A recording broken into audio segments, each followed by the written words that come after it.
Hey, welcome back to my channel. This is Abby with Abby Reviews, and this is going to be my review of the Belle Collective Season 1, Episode 2. Last time we left off, the girls were fighting at the brunch. People was acting like they don't have good sense, so we will see what happens in this episode. Let's get into it. What's that? So before we get into Letitia and Tambray, I think it's how you pronounce her name. We at the house with Latrice and her husband, and she was talking to her marketing director over the FaceTime about launching her hair care line. And then her husband comes in and he speaks to the girl, and she's like, "Oh, you're looking beautiful today." And the way she took the PR lady took the compliment threw me off a little bit. It threw her off too. And she got off the phone with her and she was like, don't be telling her other women, don't do that. Don't do that shit. And he was like, well, if she's beautiful, I was just saying that she's beautiful. I don't care. I don't like it. Don't do it. And then he said, they talk about him being an investor in her hair care line. And he was like, you're going to have to listen to me. And she was like, no, I'm just going to take your check. You're just an investor. She's like, no, bruh. He's like, well, if you'd had everything, I could at least run the warehouse. She was like, no, you're just an investor. And he was like, I guess, okay. And then that's how they ended that conversation. But yeah, this seems something off between him and the PR lady, because the way she took the compliment, my spidey sense is tingling behind. I don't know, something ain't right. So Tambra and Letitia sit down to have lunch, and Letitia tells her about the brunch and how it went, but she downplayed that it was her best friend who showed her complete ass at this event. That's what I know. She made it seem way like they was going at each other. No, your friend attacked that woman at that brunch. And Tambray was like, oh my God, but I just invited everybody to my birthday party, so I hope they don't show their ass at my birthday party. She's like, I didn't expect them to show their ass at my brunch, so I can't even tell you what they gonna do at your birthday party. Lord have mercy, God. If your friend don't attack nobody and accuse people of shit, then you should be fine. No, I'm not going to do anything. Pause. Miss Marie, pause. Daughter, did you say that you are taking care of your 4 children and your oldest son's 3 children and his baby? I don't give a damn how much money I got. First of all, he out here having all of these children he can't take care of, not baby the first. He ain't got a pot to piss in or a window to throw it out of. Now, I could understand you taking care of your grandbabies, because indeed they did not ask to be here. But them grown folks, I wish the fuck I would. Pause. Oh my God. The retelling of the lies, the narratives. Oh my God.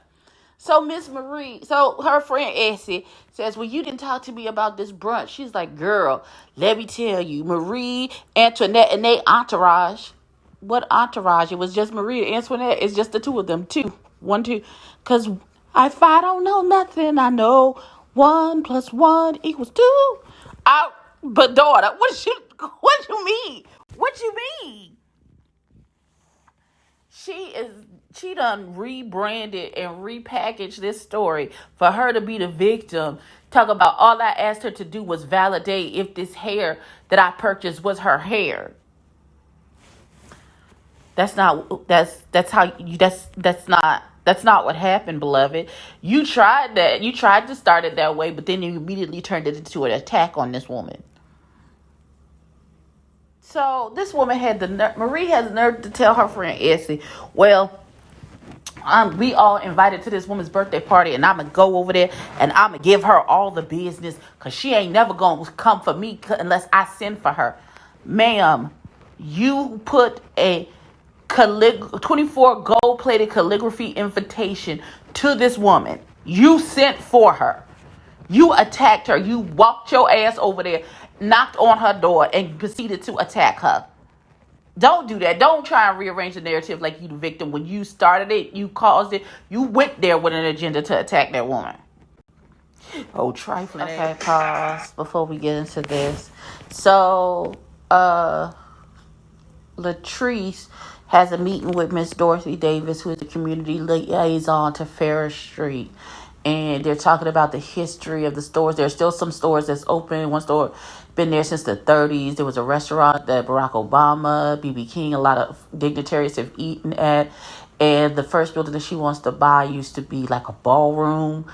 And so, she pretty much got Miss Dorothy's stamp of approval. And she's talking about she wants to buy that building and put it like on the top floor, put like a resource center for entrepreneurs. I don't know what they're going to do with the bottom floor. But I thought it not robbery to make sure that I mention the community project and not just the mess of the show.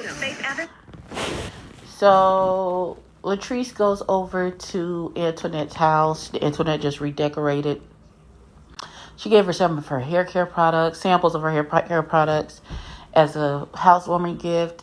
She said when she was cleaning up, she said the divorce was fast, concise. They got it in and done and it was over with. When she was redecorating the space, she found some stuff from the past, the baseball stuff that they used to do, I guess.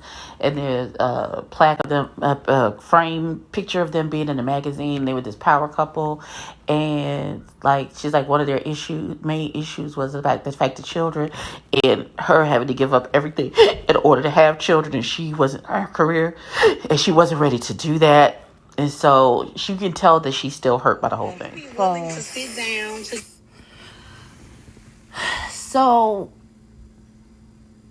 first, Timbre is shopping for outfits for her birthday situation. She talk about she want to have kids and get married in the whole 9 yards. She's 40. She froze her eggs. Okay, fine. Second, an NBA player wanted to pay her $1 million to have a baby at one point, but she said no.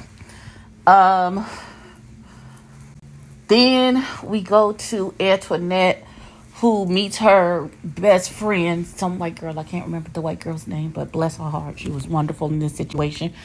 And she's got the memories box with all the baseball stuff, and you can tell she's still hurting over the situation. And she says that she has issues dealing in biracial children because they're going to have to pick. Being raised in Mississippi, they're going to pick. They have to be more white or more black, and I hate to break the news to baby girl, depending on their appearance, it's going to be picked for them. They may not have, you may raise them not to pick between each side, but however they present, what their skin presents is what is going to be picked for them.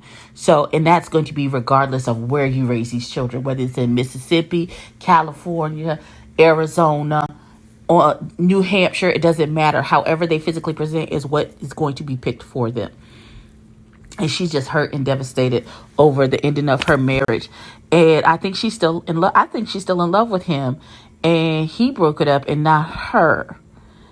But yeah, now we're going to go to Timber's birthday party where Marie is probably about to show her ass yet again.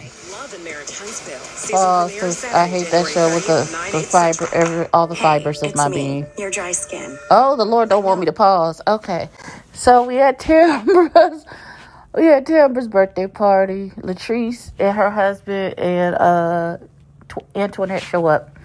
Again, the word entourage is being used.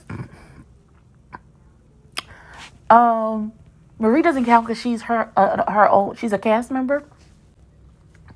I don't consider bringing your spouse to a birthday party bringing your aunt. That doesn't even make it. Okay. All right. So they get there and they are talking to Marie, and she was like, "There's like your friend did too much at the brunch," and she did. And they was digging into Marie's ass, and I'm going to give it to Letitia. She stood up for her friend. She's like, okay, so what we're not going to do, y'all may have a disagreement. I will hand it to her that she was like, let me be very clear. This is what we're not going to do. We're not going to dig into my friend like this. She's not here to defend herself. And Latrice's husband was like, you absolutely right. It's too much heckling going on this table. Let's go on and do what we do. DJ, turn up the music. Like he in charge of anything. So Then Marie arrives, and so they sit at separate tables. Marie is acting like she was in right all the time, and she's just delusional. She's just delusional. And Letitia's trying to make peace, and she's like, is there any way y'all both are bosses? Is there any way y'all can sit down, have a discussion? She's talking about she's not a boss, at least not in my eyes. Why she's not a boss? Because she sell hair and you do mental health? I don't understand. What makes her not a boss? She has millions of dollars too. She owns things. Pause. And so I didn't want that again. So circling back. I just have one thing. Perfect. So Melanie, the PR girl, brings the treats over to this table where Letitia and Marie are sitting. And they said, oh, let's just have a seat. Let's have a seat. And so the PR lady's like, so what is it for real? I heard what happened. So what is it for real? So this one says, well, I feel like this is inappropriate because this is Timber Chebrie's birthday party, and I don't think we should be doing any discussions that have nothing to do with Timber Cherie. It's not the appropriate time. But it was appropriate to attack this woman at this women's empowerment brunch. That was appropriate. But them confronting you about your shitty ass behavior, that's not appropriate. Okay, girl. I would just like to say Letitia is a good friend. She dug into Marie's ass and also uplifted her at the same time. She told her, you got to be better than that. You got to be bigger than that. This girl was willing to, after you attacked her, she was still willing to sit down and have a conversation with you about what happened. But then you want to act like you miss big and bad and you too big to have a conversation with somebody. No, ma'am. No, Pam. No, ham. No, ma'am. And she was like, I need you to be bigger than that. You trying to make big moves and do big things. And you letting petty squabbles hinder your progress. And you cheating to be the best version of yourself. And you're not doing that. But they're going to let it slide for now and pull it up. I just want to say something about this last interaction.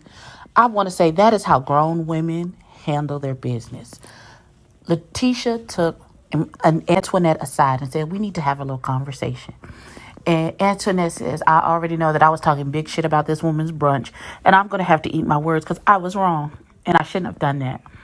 And they having a conversation. She was just saying, I feel like there can be room for improvement. This last brunch was like off the mark. And she's like, and I know what you do is important. It doesn't necessarily have to be my cup of tea or my taste, but there's no need for me to be disrespectful about what you're trying to accomplish.